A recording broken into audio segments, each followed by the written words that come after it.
My name is Benjamin Mitchell, and I never thought I'd find myself in this situation. At 32, I was comfortably settled into my role as a literature professor at a prestigious university. Teaching was my passion, and I prided myself on maintaining professional boundaries with my students.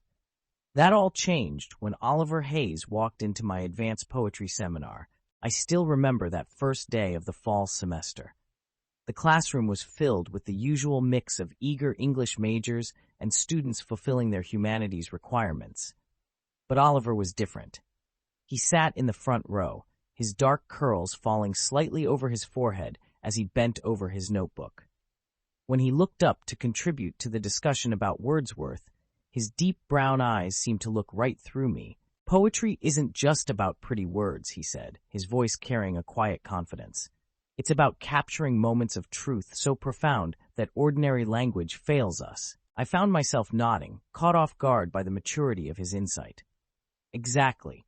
That's precisely what Wordsworth was trying to convey in Tintern Abbey. Throughout that first class, I kept finding my gaze drawn back to him. He was clearly older than the typical undergraduate, probably in his mid-20s. I later learned he'd spent several years working before returning to complete his degree. After class, he lingered behind as the other students filed out. "Professor Mitchell," he said, approaching my desk, "I wanted to ask about the creative writing component of the course. I've been working on some poems of my own." "Of course," I replied, trying to maintain a professional demeanor, despite the way my heart rate increased as he moved closer. "My office hours are Tuesday and Thursday afternoons." He smiled, and I noticed a small dimple in his left cheek. "I'll stop by tomorrow then, if that's all right." I nodded, already knowing I was in dangerous territory. The next day, I found myself checking my appearance in my office mirror more times than I care to admit before his scheduled visit. When he knocked on my door at precisely 2 p.m., I was pretending to be absorbed in grading papers. "Come in," I called, looking up to find him filling my doorway. He was wearing a dark blue sweater that brought out the warmth in his eyes. "I brought my poems," he said, settling into the chair across from my desk. He pulled out a worn notebook, and I noticed his hands, strong but elegant, with long fingers that spoke of an artist's touch. As we discussed his work, I was impressed by both his talent and his passion for poetry. He had a way of seeing the world that was both fresh and profound. An hour passed before I realized it, our conversation flowing naturally from his poems to literature in general. "You see it differently than my other professors," he said, leaning forward slightly. "You don't just teach the technical aspects. You understand the emotion behind the words." I felt my cheeks warm at the compliment. "Poetry should move us," I said. "It should make us feel something we couldn't express any other way." Our eyes met, and for a moment, neither of us spoke. The air seemed to thicken with unspoken thoughts. Finally, I cleared my throat and glanced at my watch. "I should get ready for my next class," I said, though I was reluctant to end our conversation. "Of course," Oliver said, gathering his things. At the door, he paused. "Thank you, Professor Mitchell. This was enlightening." Over the next few weeks, I found myself looking forward to my advanced poetry seminar more than any other class. Oliver's contributions to discussions were always thoughtful, often sparking lively debates among his classmates. But it was our office hour meetings that I anticipated most. He began stopping by regularly, ostensibly to discuss his poetry, but our conversations frequently wandered to other topics. I learned that he'd worked as a bookstore manager before returning to school, that he had a younger sister studying medicine, that he played guitar in his spare time. One rainy afternoon in October, he arrived at my office looking particularly troubled. "Everything all right?" I asked as he settled into what had become his chair. "Just struggling with this week's assignment," he admitted. "Writing about personal loss. It's bringing up some things I thought I'd dealt with." I leaned forward, concerned. "We can modify the assignment if it's too difficult." "No, I want to write it. I need to." He ran a hand through his hair, a gesture I'd come to recognize as a sign of frustration. "My father passed away 3 years ago. It's partly why I decided to go back to school. He always wanted me to finish my degree." Without thinking, I reached across the desk and touched his hand.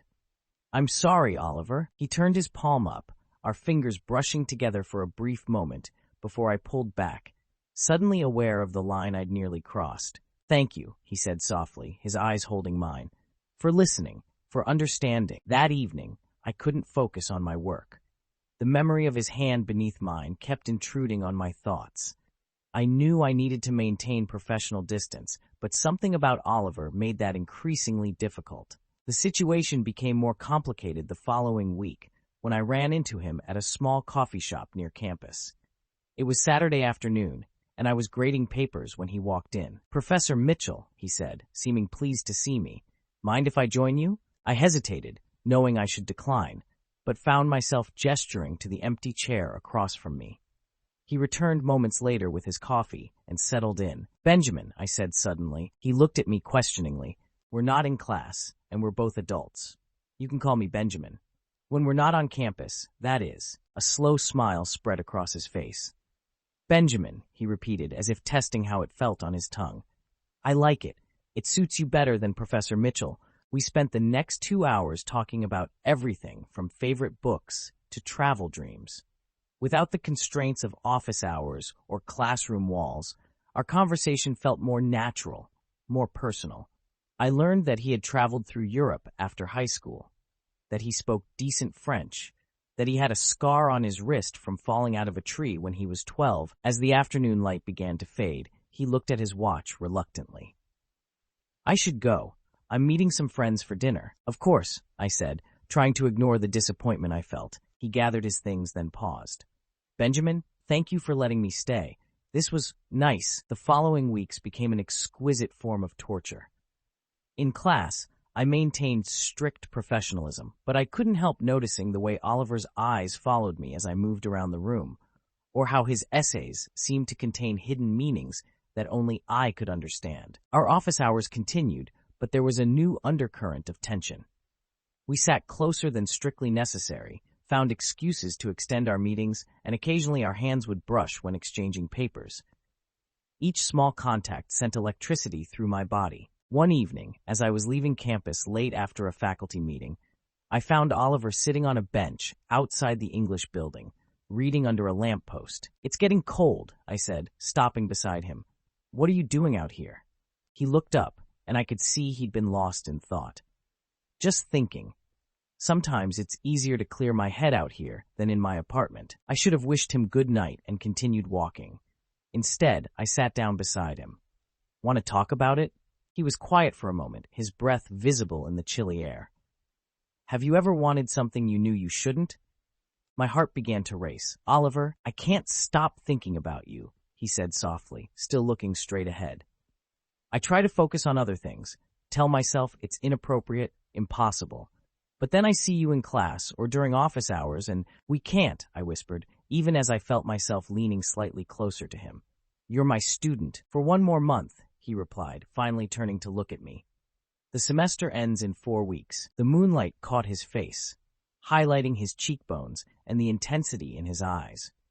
We were sitting close enough that I could feel the warmth radiating from his body. "Even then," I said, forcing myself to be rational. "The power dynamic, my position at the university. I'm 26, Benjamin. I'm not some naive teenager. I know exactly what I'm feeling and what I want." Before I could respond, we heard voices approaching. We both stood quickly, maintaining a respectable distance as a group of students passed by. "I should go," I said, my voice rough with suppressed emotion. "Benjamin," he called softly as I turned to leave. "Just think about it, please." I barely slept that night, tossing and turning as I replayed our conversation. The responsible thing would be to maintain strict boundaries, perhaps even arrange for another professor to take over his final grade evaluation. But the thought of not seeing him regularly made my chest ache. The next day's class was torture. Oliver sat in his usual front row seat, but his typical enthusiastic participation was subdued. When he did speak, his insights were as brilliant as ever, but he carefully avoided meeting my eyes. After class, I found a folded piece of paper on my desk. Inside was a poem. "In the spaces between words, where meaning hides its face, I find you. In the margins of well-worn pages, between lines of ancient verse, I see you. In the silence after class, when thoughts remain unspoken, I feel you, like a poem I can't quite write, a meaning I can't quite grasp. You haunt me." The poem shook me more than I wanted to admit. I recognized the style from his previous work, but this was different, raw, honest, and unmistakably about us. I folded it carefully and put it in my desk drawer, where it seemed to burn like a secret flame. The following week brought the Thanksgiving break, giving me some much-needed distance to think. I spent the holiday alone, declining invitations from colleagues, using the time to grade papers and try to sort out my feelings. But every time I picked up Oliver's assignments, I found myself reading between the lines, searching for hidden messages in his analysis of Keats and Shelley. When classes resumed, there was a new tension in our interactions. We both maintained our professional facades, but there were moments, a lingering glance, a slight pause in conversation, an accidental brush of hands, that threatened to crack our careful composure. During one of our office hours sessions, while discussing his final paper proposal, Oliver suddenly said, "I'm dropping my spring literature course." I looked up sharply. "Why?" "You know why," he said quietly. "After this semester ends, I don't want anything complicated standing in our way." The implications of his statement hung in the air between us. He was systematically removing the professional barriers between us, making it harder for me to hide behind ethics and regulations. "Oliver, we need to be realistic about this," I said, trying to keep my voice steady. "Even if you're not my student anymore, I'm still a professor." "There would be talk." "I don't care about talk," he interrupted. "I care about being honest about what I feel, what we both feel." He leaned forward, his voice dropping lower. "Tell me you don't feel it too." Before I could respond, my office door opened, and Professor Sarah Collins stuck her head in. "Ben, do you have a minute to discuss the department meeting agenda?" I straightened in my chair, grateful and frustrated by the interruption. "Of course. Oliver, we'll continue this discussion next time." He gathered his things, nodding politely to Sarah as he left. But before he went, he placed another folded paper on my desk. Later that night, in the privacy of my apartment, I read his words. "Distance is measured in more than feet and inches, in the space between what we say and what we mean to say, in the careful dance of propriety, when all I want is to close the gap between what we are and what we could be." The last 2 weeks of the semester passed in a blur of final papers, presentations, and mounting tension. Oliver's work continued to be exceptional, making it easy to justify the high marks I gave him, but our office hours became increasingly charged with unspoken words. The last day of class fell on a snowy December afternoon. As students filed out, saying their goodbyes and happy holidays, Oliver was the last to leave. He placed his final paper on my desk, our fingers brushing deliberately as he did so. "Goodbye, Professor Mitchell," he said formally, but his eyes told a different story. That evening, as I sat in my office grading final papers, I found a note tucked into Oliver's submission. "Tomorrow, 7 p.m., the Blue Door Cafe. No more professor and student, just two people who love poetry and maybe something more." I spent the entire next day alternating between anticipation and anxiety. I changed my outfit 3 times before settling on a charcoal sweater and dark jeans, deliberately different from my usual professional attire. At 6:55 p.m., I found myself standing outside the Blue Door Cafe, watching snowflakes dance in the yellow glow of street lamps. The cafe was small and intimate, tucked away on a quiet street away from campus. Through the window, I could see Oliver already seated at a corner table, a book open in front of him. He was wearing a deep green sweater that made his eyes appear even more striking than usual. When I walked in, he looked up immediately, as if he'd been sensing my presence. The smile that spread across his face made my heart skip. "Benjamin," he said softly, standing as I approached. "You came." "I did," I replied, taking the seat across from him. Up close, I could see he was as nervous as I felt, his fingers fidgeting with the corner of his book. "I wasn't sure you would," he admitted. "Neither was I, until I was standing outside." The waiter came to take our orders, coffee for both of us, and when he left, we fell into an awkward silence, so different from our usual easy conversations. Finally, Oliver spoke. "It feels strange, doesn't it? Being here without a desk between us." I nodded, grateful he'd acknowledged the elephant in the room. "Everything's different now, is it?" he asked, leaning forward slightly. "Or are we just finally being honest about what's been there all along?" Before I could respond, our coffees arrived. I wrapped my hands around the warm mug, gathering my thoughts. Oliver, we need to talk about what this means, about the complications. I know, he said. I've thought about all of it. The age difference, your position at the university, what people might say. But Benjamin, I've never felt this way about anyone before. The way you see the world, how you understand poetry and literature, how you can explain complex ideas with such passion. Being around you makes everything feel more vivid, more meaningful. His words hit me like a physical force. I feel the same way, I admitted quietly. But that doesn't make it simple. Nothing worth having is ever simple, he said, reaching across the table to touch my hand. This time, I didn't pull away. We talked for hours, our coffee growing cold and forgotten. We discussed our fears, our hopes, what we wanted from each other. Oliver told me about his plans to pursue graduate studies in creative writing, but at a different university to avoid any appearance of impropriety. I shared my concerns about how a relationship might affect my career, but also how empty my life had felt before he came into it. As the cafe was closing, we stepped out into the snowy night.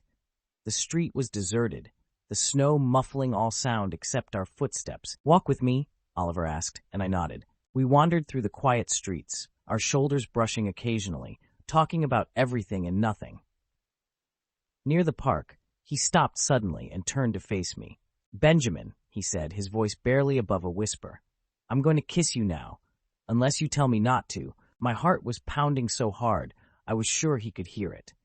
Snow was falling in his dark hair, and his eyes were intense with emotion. I knew I should say no, should take more time to think this through, but instead I found myself stepping closer. The kiss was gentle at first, tentative, as if we were both afraid this moment might shatter if we moved too quickly. Then Oliver's hand came up to cup my face, and something inside me broke free. I pulled him closer, deepening the kiss, tasting coffee and winter air and possibility. When we finally pulled apart, snowflakes were clinging to our eyelashes and our breaths mingled in the cold air. "I've been wanting to do that since September," Oliver murmured, his forehead resting against mine. "We should have waited," I said, even as my hands remained on his shoulders. Given ourselves more time after the semester ended, he smiled, that dimple appearing in his cheek. "We've waited long enough, don't you think?" The weeks that followed were both wonderful and terrifying. We were careful, meeting mostly at my apartment or in quiet cafes far from campus. Oliver started spending evenings with me, cooking dinner together while discussing books, sharing poems we'd written, playing his guitar while I graded papers. One night, as we sat on my couch, Oliver reading while I worked on my laptop, he suddenly said, "I got accepted to the MFA program at Columbia." I looked up, my heart doing a complicated flip. Congratulations. That's fantastic. It's in New York," he said quietly. "I know. It's a 3-year program." I set my laptop aside and turned to face him. "Oliver, you have to take it.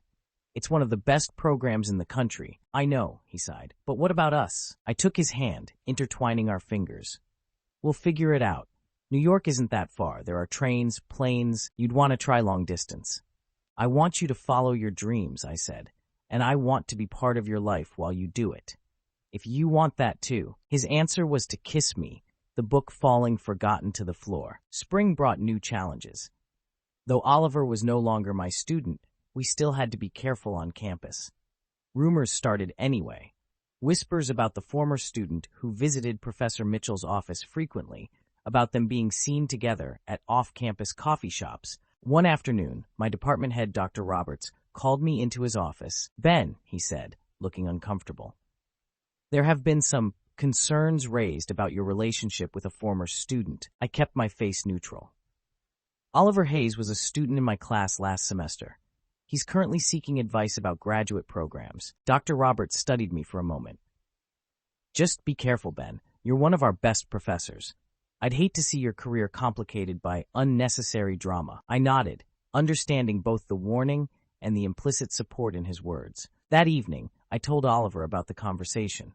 We were in my kitchen, making pasta, and he stopped chopping basil to look at me. "Are you having second thoughts?" he asked, trying to keep his voice steady.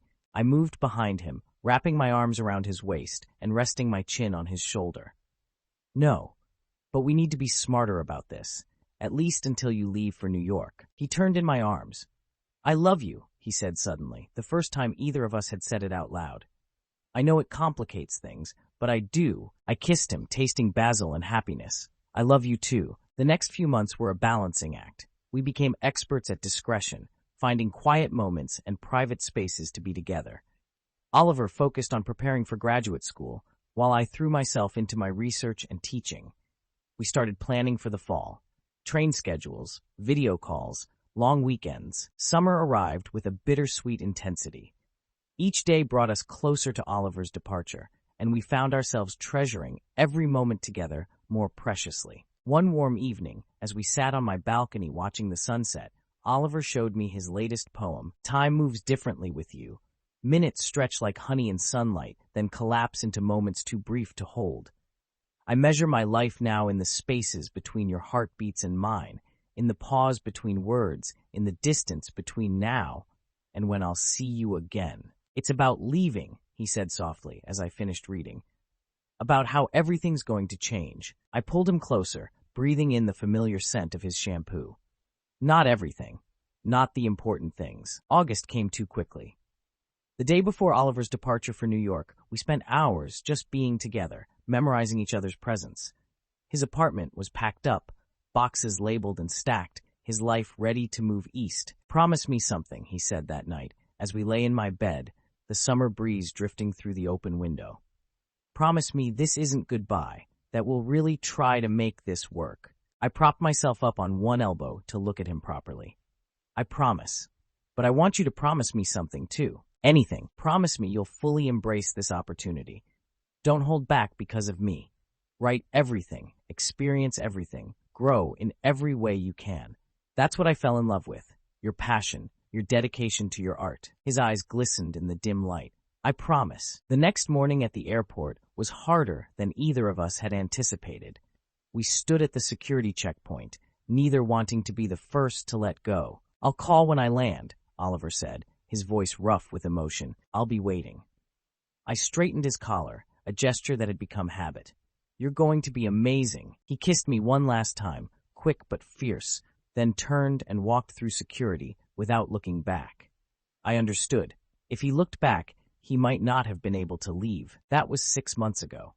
Oliver is thriving at Columbia, his poetry gaining recognition in literary magazines. We talk every day, share our writing, plan our visits. The distance is hard, but it's also given us space to grow individually while growing together. Last week, I received a letter from him containing a new poem. Distance has taught me this. Love is not measured in miles, but in the way your voice still catches when you say good morning, in how your words fill my dreams, in the way New York feels empty until you're here, in how home is no longer a place but a person, in how every poem I write begins and ends with you.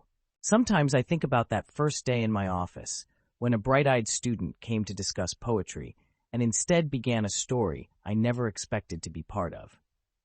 I think about all the reasons we shouldn't have worked, all the obstacles we faced, but then I remember what I tell my students about poetry, that the most beautiful verses often break conventional rules, that the most powerful stories are rarely the ones that follow a predictable path.